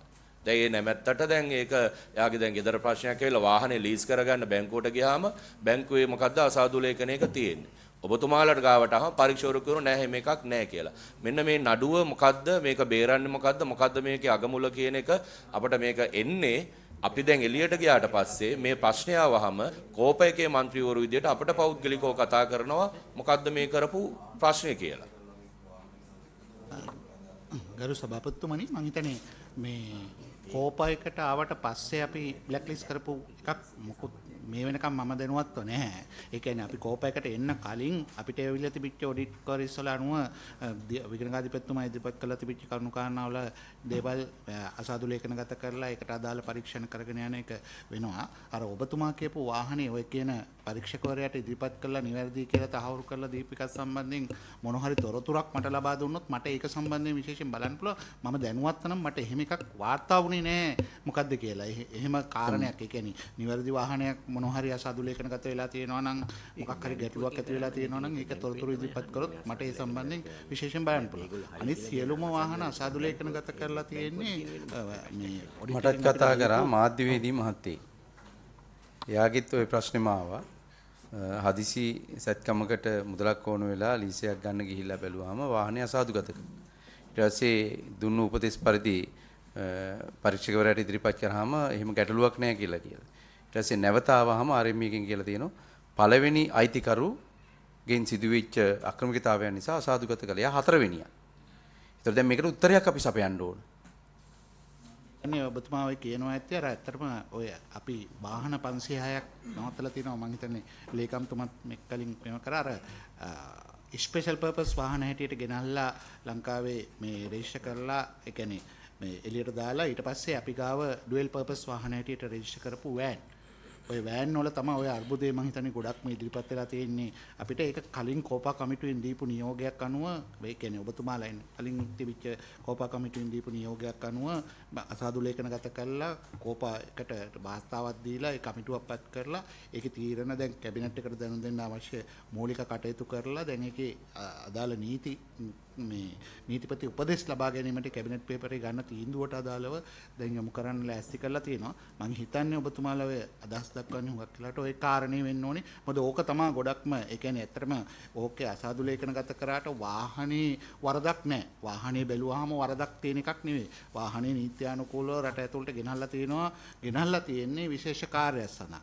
ගෙනල්ලා ඉවර වෙලා රෙජිස්ටර් කරලා ඉවර වෙලා ඒකේ ඒ දැන් මොබයිල් වර්ක්ෂොප් එකක් හැටියට ගෙනාවා නම් ඒ වර්ක්ෂොප් එකට අදාළ කොටස් ටික ගලවලා අයින් කරලා ඒක සීට් ගහලා ඒක පැසෙන්ජර් වෙහිකල් එකක් හැටියට භාවිතා කරගෙන දැන් ඒක 5-6 දිනක් අතර ගිහිල්ලා අතේ තියෙනවා. ඔන්න ඔය කාරණේ තමයි මම හිතන්නේ ඔය වැඩිපුරම කිව්වා වගේ මේ මීට පෙර 9 වෙනි පාර්ලිමේන්තුවේදී ඇති කෝපායකයේ වෙච්ච මාකාරී මේ තීන්දුවක් එක තමයි අසාදු ලේඛන වෙලා ඇත්තේ.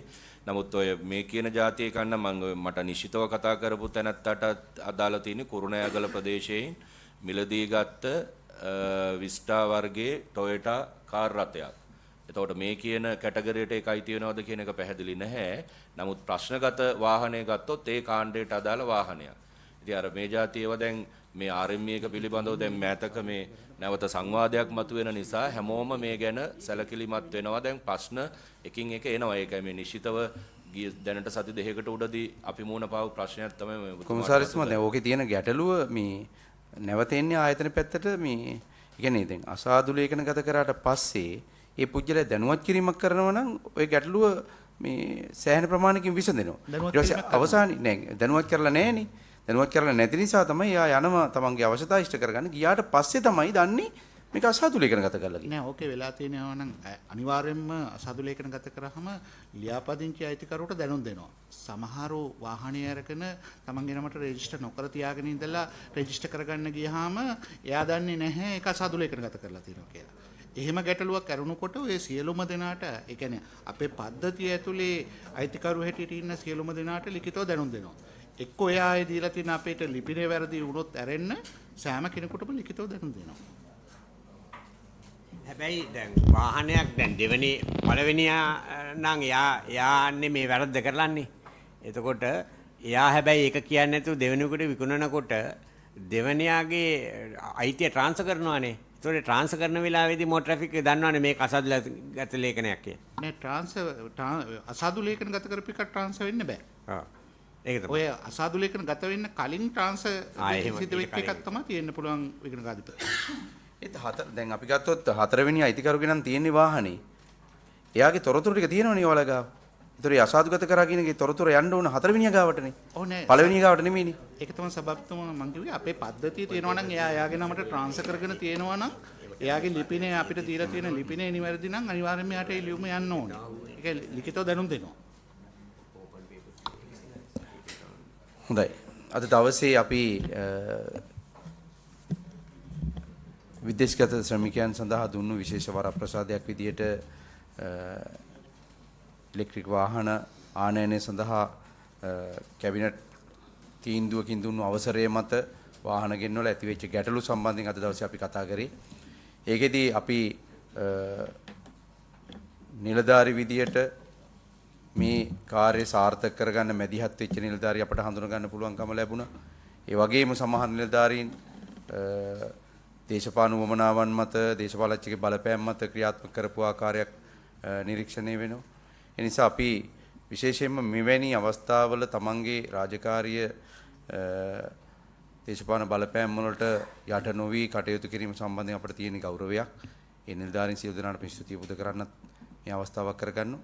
ඒ වගේම අපිට මේක රටේ අලුත් ආණ්ඩුවක්, අලුත් වෙනසක්, අලුත් පාර්ලිමේන්තුවක් අපිට තියෙන අරමුණත් එක්ක මේ රට මෙහෙව ගනිද්දී මේ ආයතන නිවැරදි කරගැනීමේ උවමනාව මත අපි කෝපා කමිටුව විදිහට කටයුතු කරමින් ඉන්නවා. පක්ෂ විපක්ෂ සියලුම දෙනා රටක් විදිහට අපි මේ සියල්ල නිවැරදි කරගත යුතුයි. මොකද රට තියෙන තත්ත්වෙත් එක්ක ඒ අරමුණෙන් තමයි අපි සාකච්ඡාව මෙහෙවනු ලැබුවේ. අද දවසේ පැමිණීම සම්බන්ධයෙන් විශේෂයෙන්ම මහාමාර්ග ප්‍රවාහන හා වරාය සහ සිවිල් ගුවන් සේවා අමාත්‍යාංශ ලේකම්තුමන්ට ඒ වගේම විදේශ කටයුතු අමාත්‍යාංශ ලේකම්තුමිය, ඒ වගේම කම්කරු අමාත්‍යාංශයේ ලේකම්තුමන්, ඒ වගේම කාන්තා හා ළමා කටයුතු අමාත්‍යාංශ ලේකම්තුමිය ඇතුළු නිලධාරී මණ්ඩලයේ සියලු දෙනාටම කෝපා කමිටුව අපගේ ස්තුතිය පුද කර සිටිනවා. ඒ වගේම විගණකාධිපතිතුමන් ඇතුළු නිලධාරී මණ්ඩලයට, මුදල් අමාත්‍යාංශයේ සියලුම නිලධාරීතුමන්ලට තුමියන්ලට, කෝපා කමිටුවේ නිලධාරීතුමියන්ලට සහ තුමන්ලට අපගේ ස්තුතිය පුද කරමින් අද දවසේ